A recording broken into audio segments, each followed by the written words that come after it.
বিপক্ষে তো মানুষ ভোট দিবই নাকি? এটা নিয়েও তো চিন্তা করার কিছু নাই। আমরা তো আসি মানুষের লাগি কাজ করতে।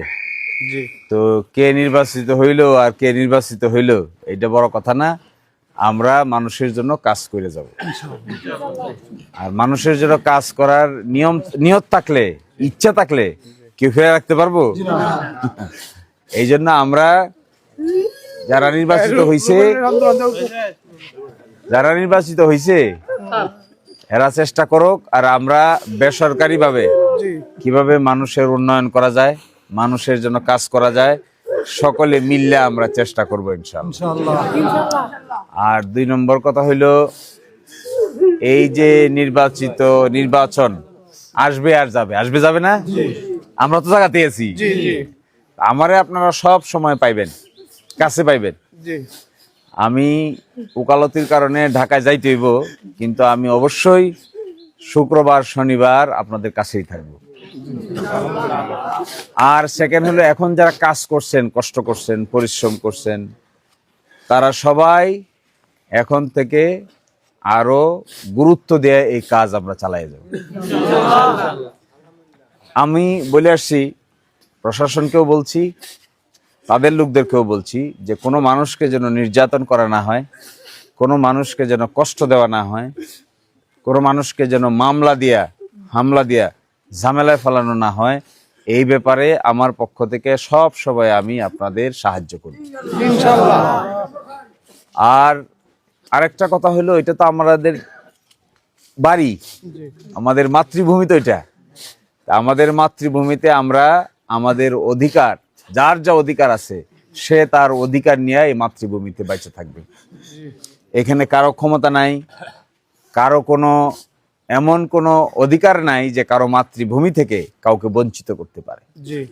তো এই বাড়ির মালিক আপনি, এই ক্ষেতের মালিক আপনি, এই সংসারের মালিক আপনি।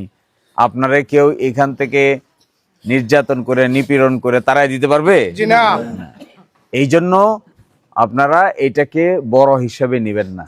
ইনশাল্লাহ খুব দ্রুতই আমি 2 থানায় সবাইকে ডেকে হাজার হাজার মানুষকে নিয়ে আমরা মত বিনিময়ের আয়োজন করব। এখানে আপনারা সবাই থাকবেন, গ্রামের মানুষরা থাকবেন। প্রায় 63,000 লোক আমাদেরকে ভোট দিছে। তো 63,000 লোক কি কম?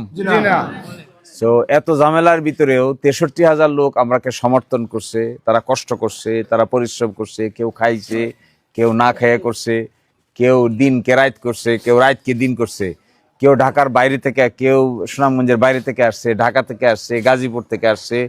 এরা আমরা ভালো না বাসলে আসতো?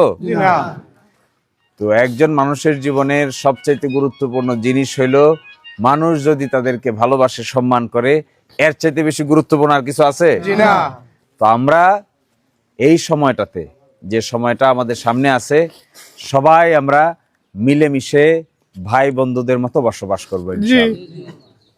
মন দুর্বল করা যাবে না। রাজনীতি যারা করে এরা মন দুর্বল করে? আচ্ছা কন্ত দেখি, মন দুর্বল করলে কি রাজনীতি থাকবে? আমরা আপনারা একসাথে, ভালো মন্দ যাই হয় একসাথে হবে, ঠিক আছে? ভালো মন্দ যাই হয় একসাথে হবে। আর যারা কষ্ট করছে গ্রামে গ্রামে, আপনাদের সঙ্গে তো ভোটারদের যোগাযোগ আছে, যারা ভোট দিছে। এরকমও তো সেন্টার আছে যে 1000 ভোট কাস্ট হয়েছে, 2000 ভোট কাস্ট হয়েছে, আমরা 1800-1900 পাইছি, আছে না এরকম? তো তাদেরকে বাড়িতে বাড়িতে গিয়া আমাদের এই সান্ত্বনার বাণী তাদেরকে পৌঁছায় দিতে হবে। আর গণতান্ত্রিক দেশ, সব সময় যে সবাই সবাইকে সমর্থন দিবে তা তো না।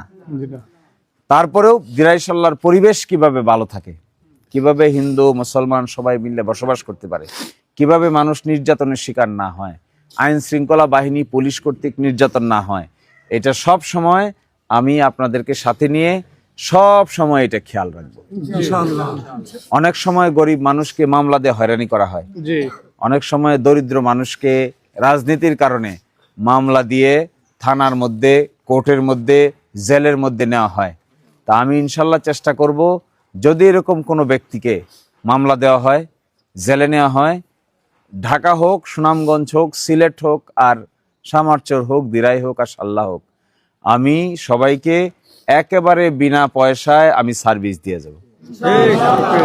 আপনাদের কারো ব্যাপারে যদি কোনো মামলা মোকদ্দমার আসামি হন, কোনো রাজনৈতিক মামলার আসামি হন, কেউ কোনোভাবে অন্য কোনো মামলার আসামি হন, দয়া করে আমার সঙ্গে যোগাযোগ করবেন। সব সময় সর্বাবস্থায় এই মামলা সংক্রান্ত বিষয়ে যে দলেরই হন, যে মতেরই হন, সকলকেই আমি মামলা সংক্রান্ত বিষয়ে কোনো ফি ছাড়া আজীবন এই সার্ভিস আপনারা পাবেন।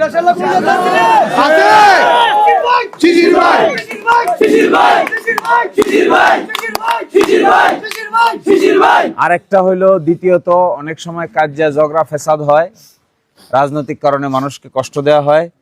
এরকম কষ্ট দিলে ডাক্তার লাগে, অসুস্থ হয়, হাসপাতালে যাইতে হয়, বিভিন্ন জায়গায় যেতে হয়। এই ব্যাপারটা আপনারা প্রতিজন মানুষকে খেয়াল করবেন। যদি কারোর উপর কোনো নির্যাতন হয়, নিপীড়ন হয়, তার ডাক্তার, তার হসপিটাল, তাকে আইনগত সহযোগিতা, এগুলা দল মত নির্বিশেষে আমরা দিয়ে যাব। কোনো মানুষকে যদি কষ্ট দেয় কেউ, তাহলে আপনারা যাবেন।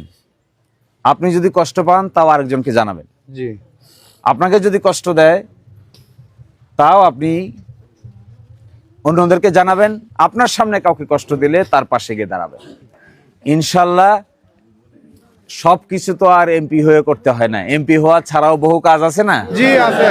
তো আপনারা দেখতে পাবেন, আমরা নির্বাচিত হই আর না হই, এরপরেও আমরা বেসরকারিভাবে যা করতে পারবো, অনেক লোক আছেন যারা সরকারিভাবেও তা করতে পারবেন। সুতরাং মনটাকে বড় করেন, দিলটাকে বড় করেন। এই যাত্রা একদিনের না, এই যাত্রা লম্বা সময়ের জন্য না। এই কয়দিন পরে ইউনিয়ন পরিষদের নির্বাচন আসবে, এরপরে আসবে হলো উপজেলা পরিষদের নির্বাচন, এরপরে দেখতে দেখতে আবার আসবে জাতীয় সংসদের নির্বাচন। আসবে না? তো মন বড় করলে এগুলো করা যাবে না। আপনারা যে যেখানে আছেন সেখানে সৎ নেতৃত্ব হিসেবে নিজেরে প্রতিষ্ঠা করেন। যিনি মেম্বার ছিলেন, প্রস্তুতি নেন। যিনি চেয়ারম্যান আছেন, প্রস্তুতি নেন। যিনি চেয়ারম্যানই করতে চান, তিনি প্রস্তুতি নেন। যিনি মেম্বারই করতে চান, তিনি প্রস্তুতি নেন। সকলকে সাথে নিয়ে আমরা স্থানীয় নির্বাচনেও অংশগ্রহণ করব। ঠিক। তো এগুলোতে কখনোই মন দুর্বল করা যাবে না। আর অনেকেই অসুবিধা করতে চায়, আমি শুনেছি গতকালকেও 2-4টে জায়গায় অসুবিধা হয়েছে। এগুলো আমি আইন শৃঙ্খলা বাহিনীর সঙ্গে আলাপ করেছি, থানার সঙ্গে আলাপ করেছি, যিনি নির্বাচিত হয়েছেন তাকেও বলেছি এবং তার দলের লোককেও বলেছি যে এই সমস্ত পরিবেশ যদি খারাপ হয়, মানুষ যদি মিলেমিশে বসবাস করতে না পারে, তাহলে এটা দিরাইশাল্লার জন্য একটা নতুন কলঙ্কের জন্ম দিবে। আর কে হিন্দু কে মুসলমান, কার বাড়ি পূবে কার বাড়ি পশ্চিমে, এগুলো দেখার বিষয় না। শান্তি শৃঙ্খলা বজায় রাখাই হলো মূল উদ্দেশ্য। আর কে কাকে ভোট দিয়েছে, কে কাকে ভোট দেয় নাই, এটাও কোনো বিবেচ্য বিষয় না। বিবেচ্য বিষয় হলো আমরা সবাই দিরাইশাল্লার লোক, আমরা সকলেই মিলেমিশে বসবাস করতে হবে। গতকালকে ভোট হয়েছে, রেজাল্ট হয়েছে, এইভাবে আর 10 দিন গেলেই দেখবেন ভোটের চিন্তা আর মাথায় থাকবে না। থাকবে? আমরা সকলের কাজ আছে না, সংসার আছে না, ব্যবসা আছে না, তা আমরা সবাই ব্যস্ত হয়ে যাব, নানান কাজে নানানজন ব্যস্ত হয়ে যাব। এইটাই জীবন। এই আলো আধারের খেলা, দিরাই বলছিলাম তো, আলো আধারের খেলাই হলো জীবন। অমাবস্যা পূর্ণিমার খেলা জীবন, ভালো আর মন্দের খেলা জীবন, সুযোগ আর অসুবিধা সুবিধার নাম হলো জীবন। এভাবেই চলে, এটা পালাক্রমে আসে, একটার পর একটা আসে। তো এই জন্য আপনাদের উপরে আমি থাকতে কোনো ধরনের কোনো অসুবিধা যেন না হয়, এখানে যা যা করণীয়, যেভাবে করণীয়, আমার সামর্থ্যের মধ্যে যা আছে তার সবকিছু আমি আপনাদের জন্য করার চেষ্টা করব। আলহামদুলিল্লাহ।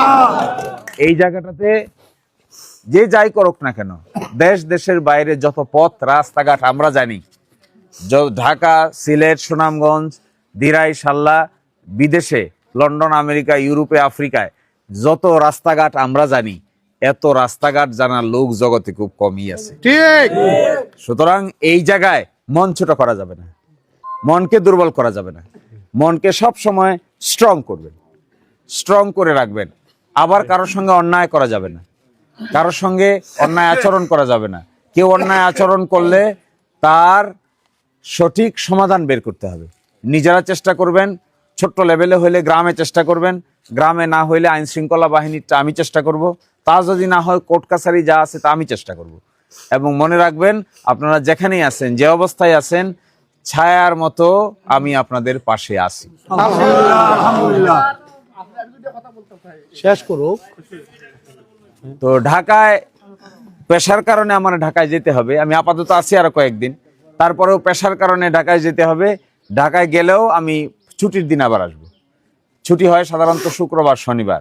আমি চেষ্টা করব 2 দিন, সপ্তাহে 2 দিন, এমনকি 3 দিন এই দিরাই সাল্লার বিভিন্ন গ্রামে গঞ্জে আমরা ঘুরে বেড়াবো।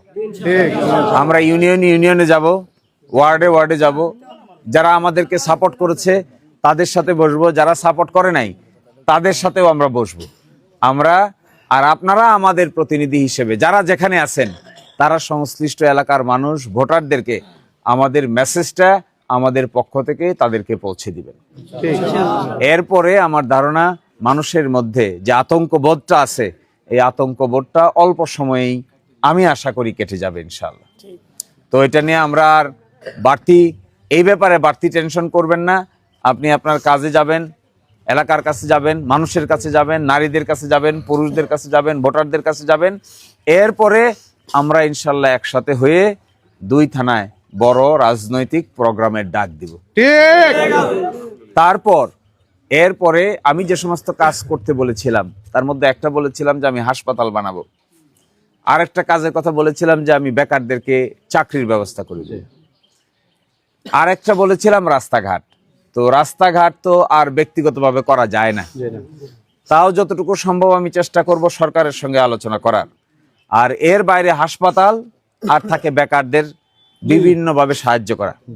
এই 2টা কাজ, হাসপাতালটা ব্যক্তিগতভাবেই করা সম্ভব ইনশাল্লাহ। আমি আলোচনা শুরু করেছি, খুব দ্রুততম সময়ের ভিতরেই দিরাই শহরে আমরা একটা বেসরকারি হাসপাতাল গড়ে তুলব। আর তার সাথে থাকবে হলো আপনাদের কাজ দেওয়া, বেকার যুবকদের কাজ দেওয়া। তো বেকার যুবকদের কাজ দেওয়ার জন্য 2টা কাজ আমি হাতে নিচ্ছি। তার মধ্যে একটা হলো যারা বিদেশে যাবেন, বিদেশে যেতে চান, প্রতারণার শিকার হন, তাদের জন্য দিরাই এবং সাল্লা সামারচর 3 জায়গায় আমি প্রশিক্ষণ সেন্টার গড়ে তুলব। প্রশিক্ষণ সেন্টার, যে প্রশিক্ষণ সেন্টারে তারা প্রশিক্ষণ দিতে পারবে, তারপরে তারা বিদেশে গিয়ে উপযুক্ত যেন চাকরি পাইতে পারে। আর আরেকটা কাজ হবে ফ্রিল্যান্সিং। এটা আপনারা বুঝবেন না, নতুন প্রজন্মের লোকেরা বুঝে ফ্রিল্যান্সিং কি জিনিস। এটা যদি ট্রেনিং দেওয়া হয়, কাউকে প্রশিক্ষণ দেওয়া হয়, তাহলে বাড়িতে বসে, ঘরে বসেই সে 40-50 হাজার টাকা মাসে আয় করতে পারে। তো এগুলো আমার কাজ, এগুলো আমার দীর্ঘদিনের ওয়ার্ক। এগুলো আমি নির্বাচিত হলেও করব, নির্বাচিত না হলেও করব। আশা করি এগুলোর বেনিফিট, এগুলোর সুবিধা আপনারা সবাই মিলে পাবেন ইনশাআল্লাহ। আর অযথা বিবাদে জড়াবেন না। কে কাকে ভোট দিয়েছে, কে কাকে ভোট দেয় নাই, এই সমস্ত হিসাব করার কোনো দরকার নাই। এই কথার মনে রাখবেন। কে কাকে ভোট দিয়েছে, কে কাকে ভোট দেয় নাই, যাকে যে মনে চায় ভোট দিয়েছে, এইটা এখন হিসাব করার কোনো দরকার নাই। আমাদের কথা এটাই যে অধিকাংশের ভোটে তিনি পাশ হয়েছেন। আমাদেরকেও তো 63,000 লোক ভোট দিয়েছে। তারা কি ভোট না দিলে আমরা 63,000 লোকের ভোট পাইছি? তো অসুবিধা কোথায়? এক জায়গায় একজনে 63,000 পাইছে, আরেকজনে 99,000 পাইছে, মাঝখানে 36,000 ভোটের ডিফারেন্স। বিদেশে যারা ভোট দিয়েছে, বাংলাদেশে আসছে, এরকম ভোট কাস্ট হয়েছে 1000 সামথিং। ওই 1000 সামথিং ভোটের ভিতরে আমরা 800 ভোট পাইছি। বিদেশ থেকে যারা ভোট দিয়েছে, যারা প্রবাসে থাকে, যারা সৌদি আরবে থাকে, কাতারে থাকে, কুয়েতে থাকে, লন্ডনে থাকে, আমেরিকায় থাকে, তাদের 100 জনের ভিতরে 80 জনেই আমাদেরকে ভোট দিয়েছে। তো এর মানে কি তারা মানুষ আমাদেরকে পছন্দ করে? না করলে ভোট দিত না। তারপরেও যারা ভোট দেয় নাই তাদের প্রতি কোনো অসদাচরণ, অসৌজন্যমূলক কথা আপনারা যদি আঁচও করতে পারেন, বুঝতেও পারেন, তাও তাদেরকে কখনো নিজের অজান্তেও কোনো বাজে মন্তব্য করা থেকে আমরা বিরত থাকব। যারা দীর্ঘমেয়াদী পথ চলতে চায় তাদের কাছে সামান্যতে অধৈর্য হয়ে গেলে দীর্ঘমেয়াদী পথ চলা যায় না। আর জগতে সবচাইতে শক্তিশালী হাতিয়ার হলো ধৈর্য। সবচেয়ে শক্তিশালী হাতিয়ারের নাম কি? ধৈর্য। আপনি বন্দুক, কামান, গোলা বারুদ দিয়ে কিছু করতে পারবেন না। আপনার যদি সঠিক ধৈর্য থাকে, আমার যদি সঠিক ধৈর্য থাকে, তাহলে একদিন না একদিন অবশ্যই এই ধৈর্যের কারণেই যারা অসুবিধা করতে চাইবে তারা আস্তে আস্তে পরাজয় বরণ করবে। ঠিক। তো এগুলো নিয়ে আর মাথা ঘামাবেন। সবাই ভালো থাকবেন, সবাই সুস্থ থাকবেন। আমি আজকে এখানে বাড়িতে আছি, রাতেও বাড়িতে থাকবো। কালকে সকালে আবার দিরাই যাব। দিরাইও আমি বিভিন্ন ইউনিয়ন থেকে মানুষ আসবে, তাদেরকে কালকে সময় দেওয়া হয়েছে, ওখানে তাদের সঙ্গে আমরা আলাপ করব। আরো 2-1 দিন কয়েকটা বাজারে যাব, আমি চেষ্টা করছি কয়েকটা বাজারে, বড় বড় বাজারগুলোতে যাওয়া, মানুষের সঙ্গে যেন দেখা হয়, তাদের আতঙ্ক কাটে, তাদের আবেগ অনুভূতির কিছুটা বহিঃপ্রকাশ ঘটানো যায়। তারপরে আমি ঢাকায় যাব। ঢাকা থেকে এসে আমরা দিরাই এবং সাল্লায় আলাদা সকল জনশক্তি নিয়ে বড় করে মিটিং ডাকব এবং সেখানে আমরা বিস্তারিত আলোচনা করব। কেউ পরিবেশ নষ্ট করবেন না, কেউ পরিবেশ নষ্ট করতে চাইলে তাকে আপনারা ধৈর্যের সহিত মোকাবেলা করবেন। আশা করা যায় এই অল্প কয়েকদিনের মধ্যেই আমরা নতুন নতুন কাজ নিয়ে যখন হাজির হব, তখন অনেকেই বুঝতে পারবেন যে আসলে কি করতে এসেছিলাম আর কি আমরা করছি। এই নতুন কাজ করার জন্য আপনারা আমাদের সাথে তো সব সময় আছেন, তো এই যে একটা শূন্য থেকে এত মানুষ তৈরি হইলো, আপনারা তৈরি হইলেন, বিভিন্ন ইউনিয়নে হইলো, বিভিন্ন ওয়ার্ডে হইলো, বিভিন্ন গ্রামে হইলো, তাতে কি একটা নতুন জাগরণের সৃষ্টি হয়েছে না? এবং দেখবেন বিদেশ থেকে যে কজন লোক আসে, আপনার আশেপাশে যদি কোনো বিদেশি থাকে তাদেরকে জিজ্ঞাসা করবেন, 100 জন লোক আসলে 80 জন লোক পাবেন তারা আমাদেরকে সমর্থন করে, বিদেশ থেকে যারা আসে। কারণ তারা নতুনত্ব চায়, তারা নতুন কিছু করতে চায়, তারা পুরান জিনিস চায় না, তারা চায় দেশ পরিবর্তন হোক, তারা চায় সমাজ পরিবর্তন হোক। তো আমরা যখন সমাজ পরিবর্তনের কাজে হাত দিব, ব্যক্তিগতভাবে হাত দিব, আমার ধারণা সরকারিভাবেও সমাজ পরিবর্তনের বহু কাজ আমরা যা করব তা অনেকেই করতে পারবেন না। তো ইনশাল্লাহ আপনারা মন খারাপ করবেন না, আপনারা ভালো থাকবেন, সুস্থ থাকবেন, আর আমাদের জন্য দোয়া করবেন, আমরা আপনাদের জন্য দোয়া করব। সূর্যোদয় যদি হয় তাহলে মেঘে এটা ঢেকে রাখা যায় না, তো সূর্যোদয় হবে, বারবার হবে ইনশাল্লাহ। সবাই ভালো থাকবেন।